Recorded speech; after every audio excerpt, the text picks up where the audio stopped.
Have you ever been in a store just going down the aisle and you feel this pull towards a certain product? Like your choices aren't totally your own? Well, you're not imagining it.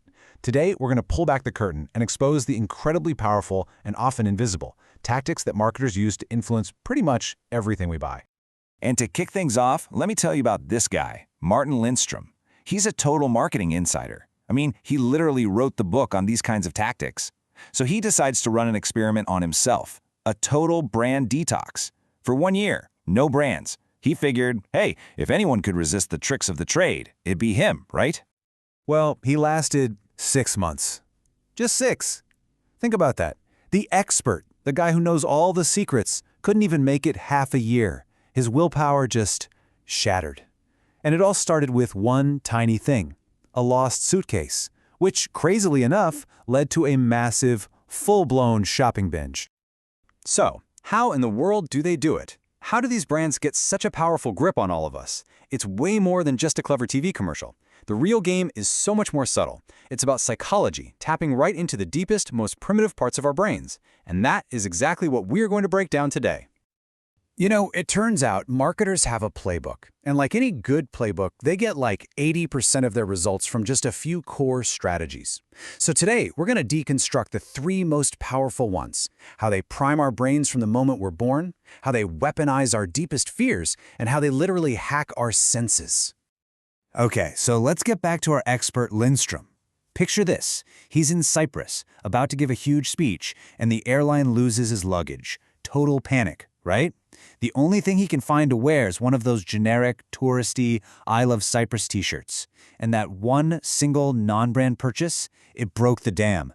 It was like the floodgates just burst open. And the very next day, he went on this insane shopping spree. And that story perfectly sets up the first and maybe the most shocking tactic in the playbook. It's all about shaping our preferences from the absolute earliest moment. And I'm not talking about when we're toddlers. I mean before we've even taken our first breath. Yeah, you heard that right. This whole process plays out in 3 critical stages. And honestly, it is a masterclass in long-term thinking. It all starts in the womb, then gets locked in during infancy, and by the time we're kids, it's pretty much set in stone. Now, I know this sounds wild, but the science here is just wow. A fetus's senses are already developing, picking up all these cues from the outside world. The music they hear, strong flavors from their mother's food, none of that is just random noise. It's literally the first building block of what they'll prefer for the rest of their lives. And you better believe marketers know this. They are absolutely using it. I mean, studies show that a newborn will be calmed by the theme song of a TV show their mother watched while she was pregnant.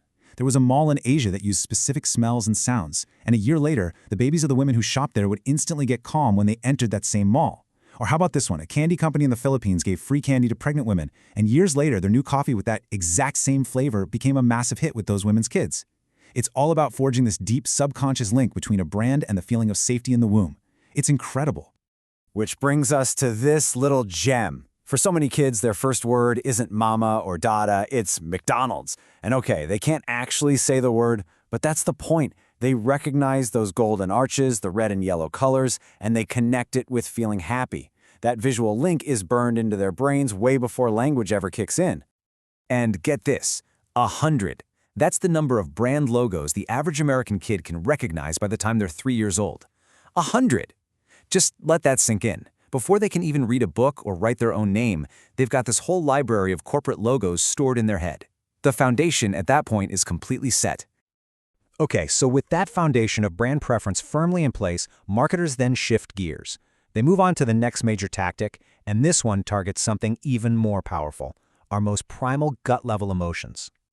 So let me ask you, what are you really afraid of? Because marketers have spent billions figuring that out. They know that fear is like a biological superhighway straight to our brain's decision-making center. When we're afraid, all that rational thought just goes out the window and our survival instincts take over. And guess what brands love to sell us? Safety. The formula is actually pretty simple, but it is brutally effective. First, they take a real existing threat, like a global pandemic. Then they amplify that fear and they attach their product as the solution. Think about it. Antibacterial hand gel doesn't do much against an airborne virus. But when everyone is panicking, buying that bottle feels like you're doing something. It feels like a shield.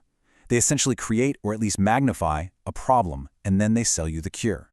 Here is a textbook case. Back during the H1N1 flu panic, Kellogg suddenly rolled out boxes of Rice Krispies with a big new claim. Now help support your child's immunity. I mean, come on. They were directly tying a box of sugary cereal to a parent's absolute worst fear, their kid getting sick. They eventually had to remove the claim, but not before it did its job. And this taps into a really interesting concept they call the feared future self. See, they're not just selling you a face cream, they're selling you an escape route from the person you're terrified of becoming. Older, unhealthy, maybe isolated. We're not just buying a product, we are buying an insurance policy against our own future. And if you really want to see this in action, just add a little bit of guilt to that fear. It's a marketing goldmine. And who's the prime target? New mothers. Suddenly, the whole world seems like a dangerous place for your baby, and brands are right there, ready to sell you everything from super expensive baby monitors to all organic everything as a way to prove that you're a good, responsible parent. All right, the final tactic we're going to break down today is maybe the sneakiest of them all.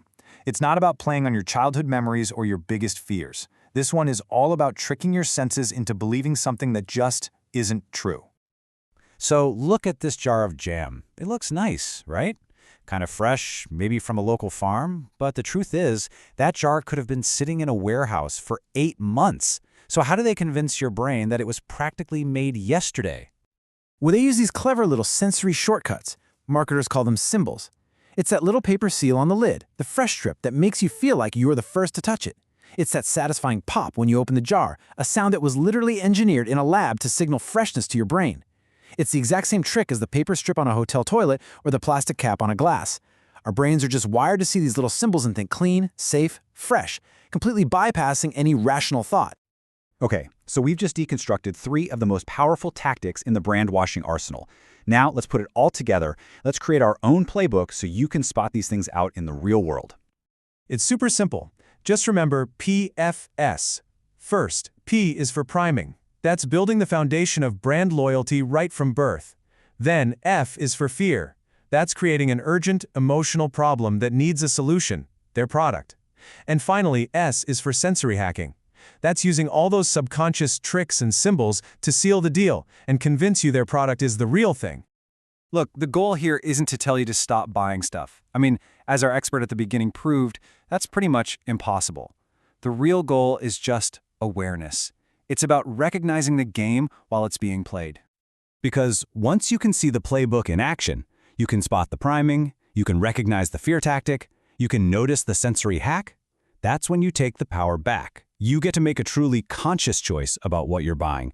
And maybe more importantly, you'll finally understand why you're buying it. So the only question left is, now that you know the playbook, which brands are playing you?